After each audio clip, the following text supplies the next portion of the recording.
It's Nurses Month, and we're celebrating big at Nurse.org.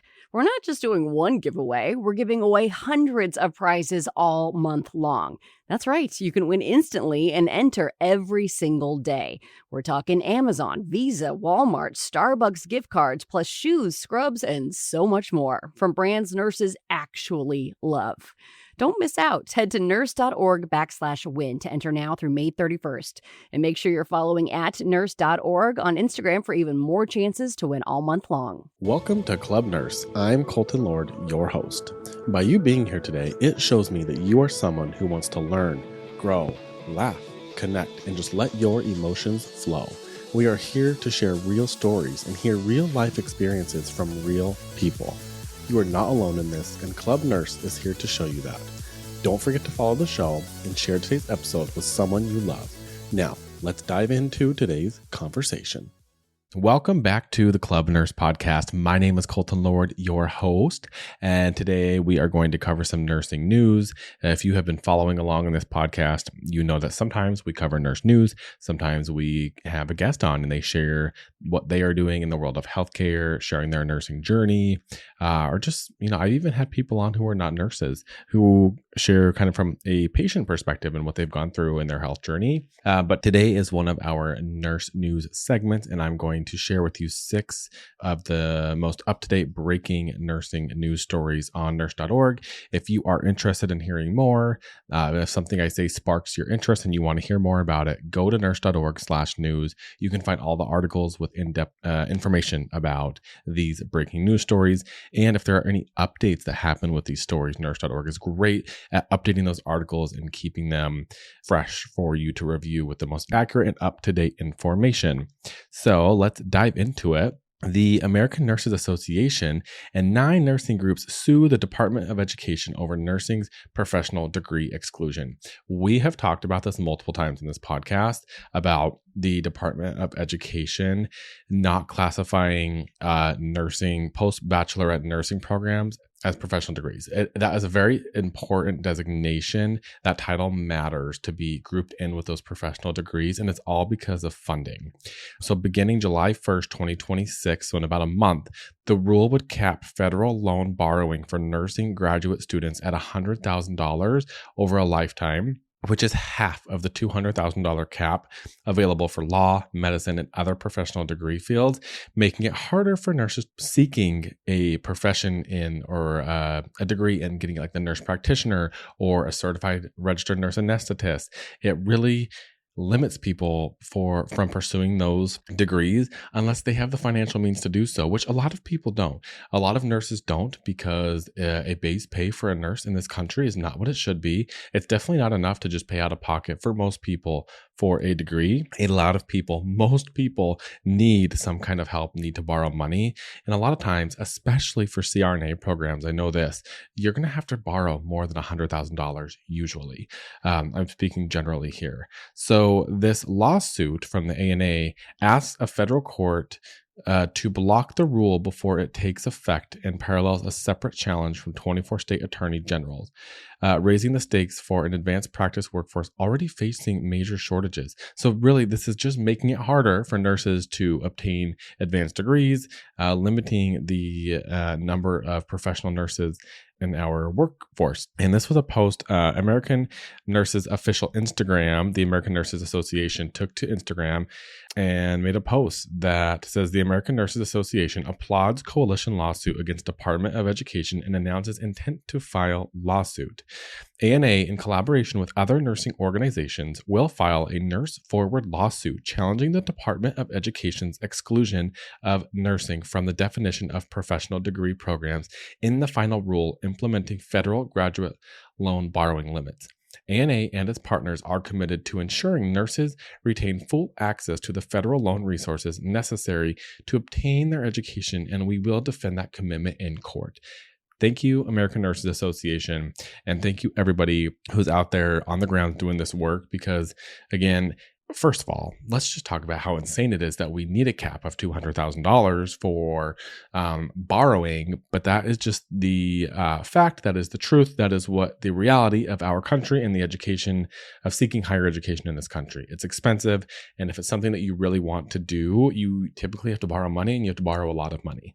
And I know a lot of people who seek this level of education just accept the fact that they're taking on student loans that are equivalent to maybe a mortgage or maybe a little bit less than a mortgage. But it's a lot of money, and it's really an investment in your future. And if it's something that you really are passionate about and you really want, you're going to do it. You're going to get the loans, and you're going to just deal with that part of it. So thank you, American Nurses Association. And we will keep following this story. Again, I would sign up for the Nurse.org newsletter, because that's where you're going to get the most up-to-date articles, and you'll be able to follow the story as it progresses, and we'll see how those lawsuits go.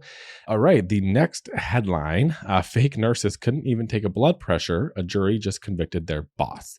A King County jury convicted Kent's David Mungai Jenga on all 11 counts of running fraudulent staffing agencies that place unlicensed, unqualified imposter nurses in long-term care facilities using the identities and credentials of 5 real Washington nurses. Some of these nurses couldn't even take a blood pressure. They were administering the wrong medications. We don't even need to dive into why this is not okay. We have covered on this news. I don't know why these stories keep coming up of fraudulent nurses and people stealing the identity of a nurse to work. I just think it's crazy. I really think it's crazy. Like, there has got to be more creative and other ways to make some money. Like, if you're fraudulently making money, there's got to be other ways to do that. That's not like assuming care of other people's lives when you are not credentialed and trained to do so. It baffles me. I can't even wrap my mind around it, because I just don't understand how. I mean, when I've gotten jobs, it's hard enough to verify who my own identity with these organizations. So to do it fraudulently, it just like really blows my mind. But this boss now faces 12 to 16.5 years in prison at his June 16th, 2026 sentencing, underscoring how a stolen license can be misused without a nurse's knowledge. Oh my God, yeah, this is crazy. So again, if you would like to know how this shakes out, I would follow along on Nurse.org, and we will see what the prosecution is for this person. Is wild. Have you ever signed a contract and immediately wondered if you left money on the table? Well, that feeling doesn't go away. It sits there for 13 weeks, reminding you that you took the first decent number you saw because you were tired of looking. Tallywise lets you upload that offer and watch other employers try to beat it. Tallywise, get a better offer, guaranteed. This story is really sad, this next headline. I saw this on social media before I even saw this article, but a nursing assistant dies 1 hour after collapsing while working at a hospital. Joquia Renee Morgan, a 19-year-old certified nursing assistant, collapsed at 4:12 in the morning during her overnight shift at Children's of Alabama in Birmingham on May 26, 2026, and was pronounced dead at UAB, what is that? I'm assuming University of Alabama, Birmingham, maybe? Hospital less than an hour later. Why it matters is because her sudden death on the job, paired with unverified social media allegations that she was denied permission to go home and that coworkers were stopped from giving aid, has touched a nerve among healthcare workers worried about staff safety and being heard when they feel unwell. The Jefferson County Coroner's Office has ruled out foul play, but says the final cause of death is pending additional laboratory studies, and the hospital says its teams responded with appropriate life-saving measures. Again, these were unverified allegations that she was denied going home after saying she was sick and that coworkers were asked to not intervene. These are unverified allegations, but these are things that are kind of circulating on social media and obviously sparking some outrage amongst social media, healthcare workers. Wild. Again, some of these stories, when I read them and I'm researching them and looking them up, I just like almost can't believe them. But that's, I think, how most of the news really goes, even not healthcare related news. Yeah. Anyway, it does beg the question: if you're not feeling well at work, are you going to speak up? Are you going to be retaliated against? Are people going to look at you like, "Oh my God, you're leaving us. We need help"? I don't know. You know what? As a nurse who's done this for a little while now, I think that at the end of the day, this goes back to what they say about filling your own cup. You can't take care of others if you're not taking care of yourself. And that is so true. And I think at the beginning of my nursing career, I was more afraid to call out sick, or, I had that mindset mentality of like, oh, just push through. And now I'm like, no, you know what, girl, I'm not feeling well. You have to take care of yourself. If you're not feeling well, call out. I know it's easier said than done. Some places don't foster that kind of culture environment.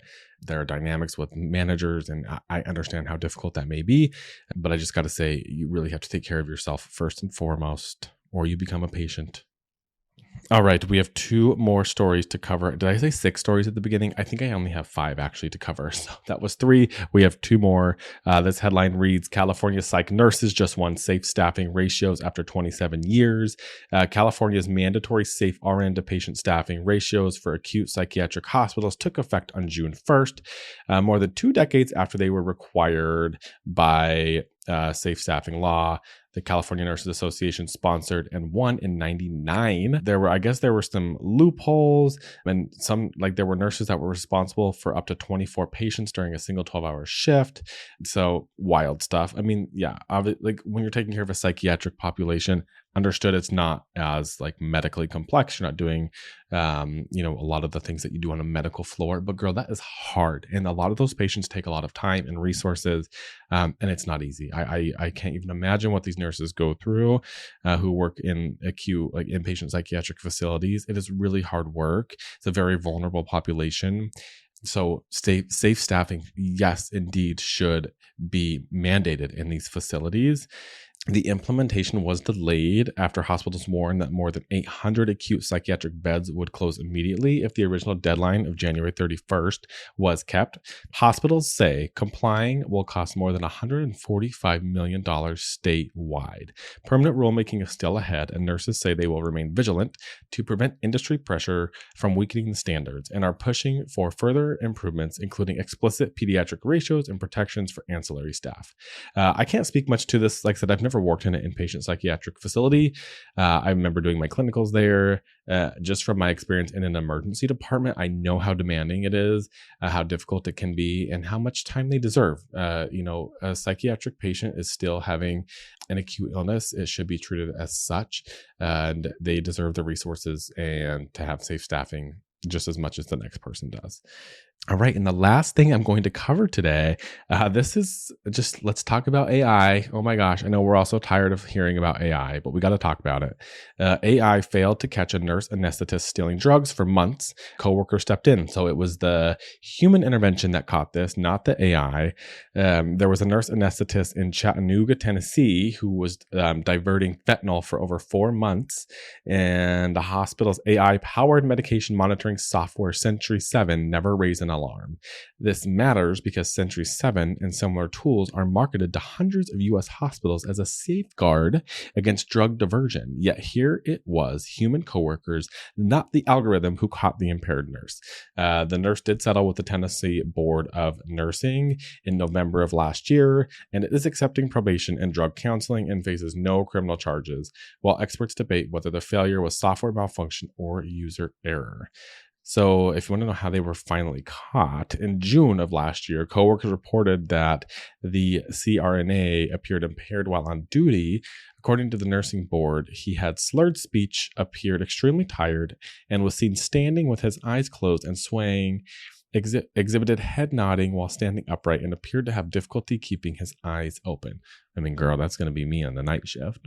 But he subsequently failed a drug test and was fired.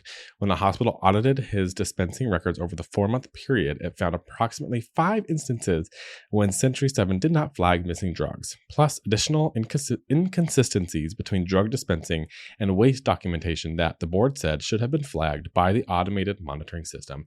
Proof that AI can't do everything and that we need humans. We cannot live on just technology and AI. While I understand it can help, and I have had people on the podcast who have talked about how AI can help us, and I think there really are some ways. We don't have to be like totally terrified of it. this just goes to prove that you need humans. Okay, we need humans up in there. Anyway, that's what I've got for you this week on Nurse News, the Club Nurse podcast, our Nurse News segment. Like I said, catch all of these on nurse.org/news. All these articles are posted, they're updated. Follow on social media, nurse_org.